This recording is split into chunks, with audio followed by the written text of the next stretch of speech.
बिस्मिल्लाहिर्रहमानिर्रहीम। व्यूअर्स, आज का हमारा टॉपिक है बेसिस एंड डायमेंशन। सबसे पहले हम बेसिस की डेफिनेशन करते हैं। A set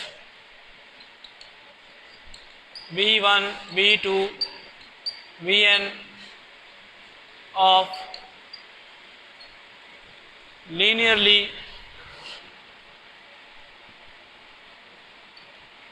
independent vectors is said to be the basis of a vector space if S spans V, that is V is equal to span of S। यानी ये जो linearly independent vectors का set है,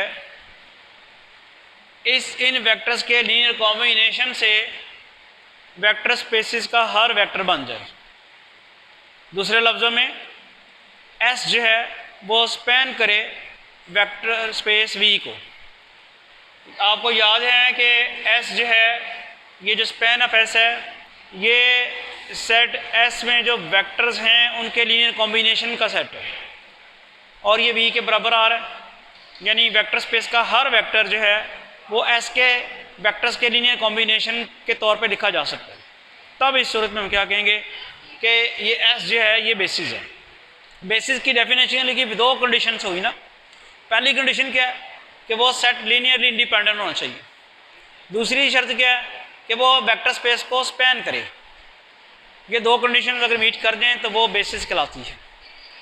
और basis के जो vectors की तादाद है वो वेक्टर स्पेस की डायमेंशन कहलाती है। मसलन यहाँ पे अगर देखें, ये आपके पास V1 V2 ये जो वेक्टर हैं इनकी तादाद कितनी है, n। तो आपके ये जो वेक्टर स्पेस V है इसकी डायमेंशन n होगी। बेसिस क्या है? लीनियरली इंडिपेंडेंट वेक्टर्स का सेट जो वेक्टर स्पेस को स्पैन करे। एक दोनों कंडीशन पूरी। और डायमेंशन क्या है? उसमें बेसिस में वेक्टर्स के एलिमेंट्स की जो तादाद है, वेक्टर्स की जो तादाद है वो डायमेंशन है। इस केस में जो डायमेंशन ऑफ V है that is n, dim m dimension of V। ये क्या है? n, क्योंकि बेसिस के वेक्टर्स की तादाद n है। एक और एग्जांपल लेते हैं। हमने कहीं पहले प्रूव भी किया कि अगर हम जो स्टैंडर्ड बेसिस लेते हैं R³ की, वो कौन कौन सी होती हैं? 1 0 0 0 1 0 0 0 1 is the standard basis of R³। ये जो वेक्टर्स मैंने लिए हैं 1 0 0 0 1 0 0 0 1, ये लीनियरली इंडिपेंडेंट वेक्टर्स हैं। इनका कोई भी लीनियर कॉम्बिनेशन ज़ीरो करेंगे तो एक ही सूरत होगी कि वो स्केलर ज़ीरो हों। लीनियरली इंडिपेंडेंट वेक्टर्स हैं। और दूसरी बात क्या है? R³ का हर वेक्टर इन तीनों वेक्टर से जनरेट भी हो जाता है। यानी ये जो बेसिस जो मैंने यहाँ पे B लिखा है सेट, ये R³ की बेसिस इसलिए है कि ये तीनों लीनियरली इंडिपेंडेंट वेक्टर्स भी हैं और इन वेक्टर्स के लीनियर कॉम्बिनेशन से R³ का हर वेक्टर बन जाता है। तो इस बेसिस को हम क्या कहते हैं? Standard basis of R³। अब ये जो बेसिस हैं इसमें मुझे ये बताएं कि वेक्टर्स की तादाद कितनी है? 1 2 3। इसलिए R³ की डायमेंशन कितनी होगी? 3। यानी dimension of R³ is equal to 3। ये इसका वैसे सुपरस्क्रिप्ट से भी जाहिर है, लेकिन मैं आपको वेक्टर स्पेस की डेफिनेशन से बता रहा हूँ। डायमेंशन का मतलब ये नहीं है कि वो सेट फाइनाइट है। अब सबको पता है कि R³ तो इन्फिनिट सेट है। अगर आप इसकी डायमेंशन 3 कहें तो इसका मतलब ये नहीं है कि इसमें सिर्फ 3 एलिमेंट्स हैं। 3 एलिमेंट्स उसके बेसिस के हैं। लेकिन उस बेसिस के 3 एलिमेंट से जनरेट होने वाले एलिमेंट जो है ना इन्फिनिट हैं। तो बेसिस की जो वेक्टर स्पेस की डिमेंशन का मतलब ये नहीं है कि उसमें वेक्टर्स की तादाद उतनी है, बल्कि उसकी बेसिस के वेक्टर्स की तादाद वो। इसी तरह जो डिमेंशन ऑफ आर स्क्वायर है वो 2 होगी और डिमेंशन ऑफ आर जो है वो 1 होगी। तो अब ज़रा आगे चलते हैं। बेसिस की डेफिनेशन पढ़ने के बाद पेज नंबर 219 के ऊपर ही थ्योरम नंबर 1 है, if S is equal to V1 V2 up to Vn is a basis of vector space V, then every vector V belong to capital V can be expressed in the form V is equal to C1 V1 C2 V2 Cn Vn in exactly one way। Theorem की statement ये है। इस theorem की statement में 2 चीज़ें उसने दी हुई हैं, बेसिस और वेक्टर स्पेस।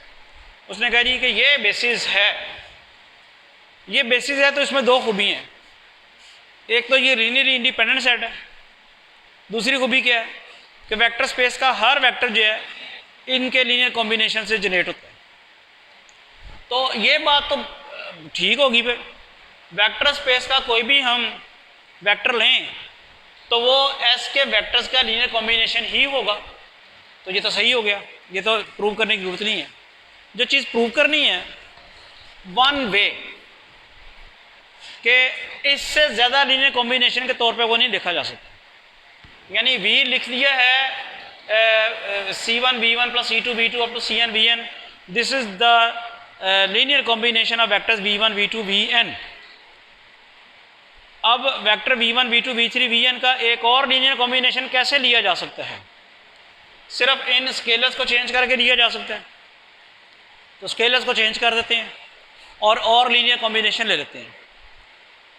तो देखते हैं कि क्या V दूसरे लीनियर कॉम्बिनेशन के तौर पे लिखा जा सकता है। चूंकि यूनिक का वह 1 वे है तो वो नहीं लिखा जा सकता। तो हम ये सपोज करते हैं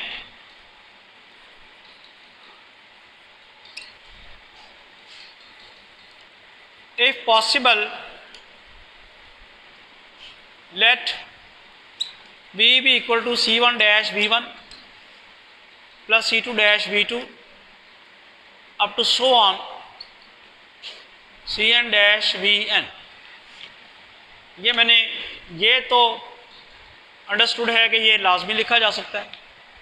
वेक्टर V जो है कैपिटल वेक्टर स्पेस का वेक्टर V जो है वेक्टर स्पेस का जो मेंबर है वो इन वेक्टर्स के लीनियर कॉम्बिनेशन के तौर पे लाजमी लिखा जा सकता है, वो सही है। हमने ये सपोज किया कि ये किसी और लीनियर कॉम्बिनेशन के तौर पे भी लिखा जा सकता है। अगर ये लिखा जा सकता है तो फिर आप अगर 1 - 2 करें तो क्या इम्प्लाई होगा? C1 डैश 1 - 2 करना है, 1 में से 2 को सब्ट्रैक्ट करना है, C1 माइनस C1 डैश और V1 आ जाएगा, C2 minus C2 dash V2 आ जाएगा, up to Cn minus Cn dash Vn आ जाएगा और राइट साइड पे 0 हो जाएगा because V minus V will become 0। अब आपको ये बताया गया है कि S जो है वो बेसिस है तो इसके जो वेक्टर्स हैं वो लीनियर इंडिपेंडेंट हैं। और अगर वेक्टर्स लीनियर इंडिपेंडेंट हैं और लीनियर कॉम्बिनेशन 0 है तो फिर लाजमी तौर पे स्केलर्स क्या होंगे? 0 होंगे। तो यहाँ से आ जाएगा C1 minus C1 dash is equal to 0, C2 minus C2 dash is equal to 0, up to Cn minus Cn dash is equal to 0। Reason क्या है? V I are linearly independent. अब ये जो ये जो आए हैं यहाँ से तो फिर ये पता चला कि C1 डैश के बराबर है, C2 डैश के बराबर है और Cn जो है वो Cn डैश के बराबर है।